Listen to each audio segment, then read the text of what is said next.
سلام علی عبادہ الذین اصطفى اما بعد فاعوذ باللہ من الشیطان الرجیم بسم اللہ الرحمن الرحیم۔ حضرات محترم، آپ حضرات درس سے حدیث سماعت کر رہے ہیں۔ پچھلے ہفتے ہم نے پورے آپ حضرات کے سامنے سیدنا شیخ عبد القادر جیلانی رضی اللہ عنہ کی سیرت مبارکہ آپ حضرات کے سامنے بیان کی تھی۔ لوگ اپنے گھروں کے اندر 11ویں شریف کا انعقاد کرتے ہیں، تو کچھ لوگ جو ہیں اس کے متعلق وسوسے ڈال دیتے ہیں۔ تو 11ویں شریف کی شرعی حیثیت کیا ہے، قرآن و سنت کی روشنی میں آپ کے سامنے بیان کرتا ہوں۔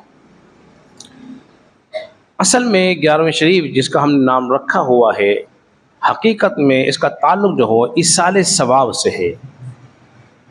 کس سے ہے؟ ایصال ثواب سے ہے۔ اور ایصال ثواب کے بارے میں بتا چکا ہوں کہ زندوں کے عمل سے مردوں کو نفع ہوتا ہے۔ زندوں کے عمل سے مردوں کو نفع ہوتا ہے۔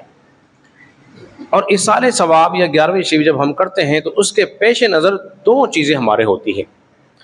ان دو باتوں کو اگر آپ نے سمجھ لیا تو یہ آپ کا کانسیپٹ جو ہے کلیئر ہو جائے گا۔ ان میں جو پہلا مقصد ہوتا ہے وہ یہ ہے کہ جس بزرگ کی ہم نیاز فاتحہ کرتے ہیں یا ان کے ایصال ثواب کے لیے کوئی محفل کا انعقاد کرتے ہیں، اس کا مقصد یہ ہوتا ہے کہ ساری زندگی ہماری آنکھوں کے سامنے ہونی چاہیے۔ آپ کی سیرت، آپ کی حیات مبارکہ، آپ کا اعلیٰ کردار، آپ کا زہد و تقوی، جو چیزیں ہیں، جو ان کے عظیم کارنامے ہیں زندگی کے، وہ ہمارے سامنے بیان کیے جائیں تاکہ ان کا مقام و مرتبہ مزید ہمارے دلوں میں اجاگر ہو جائے اور ہمارے اندر ان جیسا عمل کرنے کا جذبہ بیدار ہو جائے۔ ایک تو یہ۔ دوسرا مقصد ہوتا ہے ان کی ذات کو ایصال ثواب کرنا، یعنی کہ نفع دینا، ثواب پہنچانا۔ جب کوئی ایصال ثواب کی محفل ہوتی ہے، جسے 11ویں شریف، سویم، چہلم، ختم شریف، ان سب کا تعلق کس سے ہے؟ بولیے ایصال ثواب سے ہے۔ مثال کے طور پر کسی قاری نے قرآن کی تلاوت کی، کسی شخص نے ایک نعت شریف پڑھ دی، کچھ ذکر و اذکار کیا گیا، یعنی کہ آپ کی حیات مبارکہ بیان کی گئی، اور پھر کہا اے اللہ جو کچھ ہم نے کیا ہے اس کو اپنی بارگاہ مقبول و منظور فرما، اس کا ثواب میرے فلاں بزرگ کو پہنچا دے۔ اس کو کہتے ہیں ایصال ثواب، اور یہی 11ویں شریف ہے۔ تو نہ تو قرآن پڑھنا گناہ، نہ نعت پڑھنا گناہ، نہ اس کے حالات زندگی بیان کرنا گناہ ہے۔ یہ سارے کام کیا ہیں؟ بولیے ثواب کے ہیں۔ اور کر کون رہا ہے؟ انسان زندہ۔ اس کا نفع کس کو ہو رہا ہے؟ جو دنیا سے جا چکا ہے۔ قرآن مجید فرقان حمید کے اندر بھی اس کی دلیل موجود ہے۔ یہ سورہ حشر ہے، اس کی آیت نمبر جو ہے 10 ہے۔ والذین جاءوا من بعدهم یقولون ربنا اغفر لنا ولاخواننا الذین سبقونا بالایمان۔ اور ان کے بعد میں آنے والے عرض کرتے ہیں اے ہمارے پروردگار ہمیں بخش دے اور ہمارے ان بھائیوں کو بھی بخش دے جو ہم سے پہلے ایمان کے ساتھ رخصت ہو گئے ہیں۔ جو ایمان کے ساتھ ہم سے پہلے رخصت ہو گئے ہیں۔ دعا ہو رہی ہے، دعا کرنے والے زندہ ہیں، ان کے لیے کی جا رہی ہے جو دنیا سے فوت ہو گئے ہیں۔ اگر دعا کا کوئی فائدہ ہی نہ ہوتا تو اللہ تبارک و تعالیٰ کبھی اس کا تذکرہ قرآن مجید فرقان حمید میں نہ فرماتا۔ معلوم یہ ہوا دعا کا فائدہ ضرور ہوتا ہے، تبھی تو دعا کی جا رہی ہوتی ہے۔ دوسرے نمبر پر یہ سورت ابراہیم ہے، اور اس میں حضرت ابراہیم علیہ السلام کی دعا کا بھی تذکرہ موجود ہے۔ ابھی آپ نے نماز پڑھی تھی اور نماز میں آپ نے کہا رب اجعلنی مقیم الصلاۃ ومن ذریتی ربنا وتقبل دعاء ربنا اغفر لی ولوالدی وللمؤمنین یوم یقوم الحساب۔ حضرت ابراہیم علیہ السلام دعا کر رہے ہیں اے اللہ مجھے بھی بخش دے، میرے والدین کو بخش دے، اور مومنین کو بخش دے، یوم حساب والے دن بخش دے۔ تو حضرت ابراہیم علیہ السلام بھی دعا کر رہے ہیں اور عام مومنین بھی دعا کرتے ہیں۔ اگر دعا کرنا بے سود و بے مقصد ہوتا تو حضرت ابراہیم علیہ السلام کبھی دعا بولیے نہ فرماتے۔ اور حدیث میں ہے دعا جو ہے وہ عبادت ہے۔ کیا ہے؟ دعا عبادت ہے۔ اور ایک حدیث میں آتا ہے دعا عبادت کا مغز ہے، دعا کرتا ہے انسان، اس کا نفع ہوتا ہے کس کو؟ جو دنیا سے جا چکے ہیں یا قبروں کے اندر موجود ہیں۔ حدیث میں آتا ہے، بہت مشہور و معروف حدیث مبارکہ آپ کے سامنے بیان کر رہا ہوں، جو کسی بھی مکتب فکر نے اس حدیث کا انکار نہیں کیا، دیوبندی ہو، وہابی ہو، اہل حدیث ہو، تمام ہی لوگ اس حدیث کو بولیے بیان کرتے ہیں اور کوٹ کرتے ہیں۔ وہ کیا ہے؟ انسان کے مرنے کے بعد اس کے اعمال جو ہیں منقطع ہو جاتے ہیں، رک جاتے ہیں، ختم ہو جاتے ہیں، سوائے 3 کاموں کے۔ میں بار بار اس حدیث کو آپ کے سامنے بیان کر چکا ہوں۔ وہ کون سے کام ہیں 3؟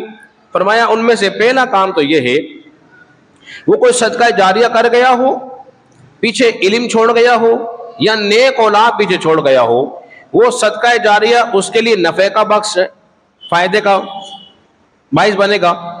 صاحب علم، ایسا کوئی صاحب علم چھوڑ دیا، وہ قرآن پڑھتا رہا، پڑھاتا رہا، علم سے فائدہ اٹھاتا رہا، تو اس کا ثواب بھی اس کو ملتا رہے گا۔ یا نیک اولاد اس کے لیے دعائیں کرتی رہی ہوگی، اے اللہ میرے والدین کو بخش دے، تو اس کی دعا کی برکت سے اللہ تبارک و تعالیٰ اس کے والدین کی مغفرت فرما دیتا ہے۔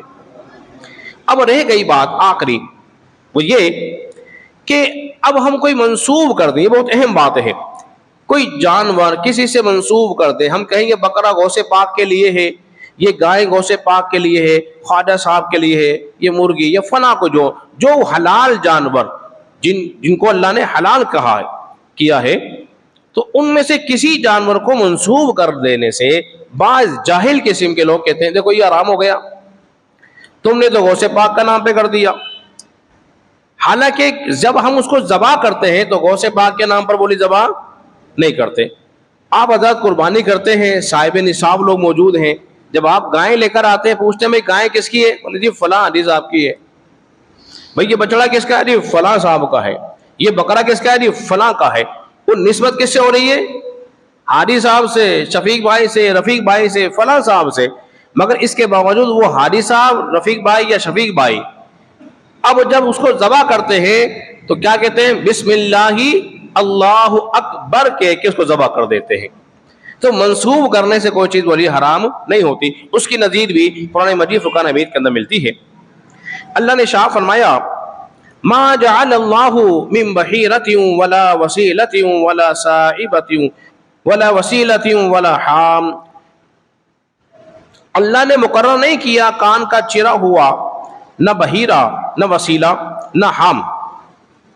یہ بحیرہ، وسیلہ، حام کسے کہتے ہیں؟ کافروں کی ایک عادت تھی، جب کوئی مادہ اونٹ مسلسل 5 بچے دے دیتی اور 5واں یا 6واں بچہ جب نر ہوتا تو وہ کیا کرتے؟ اس کے کان چیر دیتے، ناک کاٹ دیتے اور کہتے دیکھو بحیرہ ہو گیا ہے۔ اب اس کا گوشت نہ کھاتے، نہ اس پہ سواری کرتے، نہ اس پہ بوجھ ڈالتے، اور کہتے اللہ نے حرام کرا دیا ہے۔ کیا کہتے؟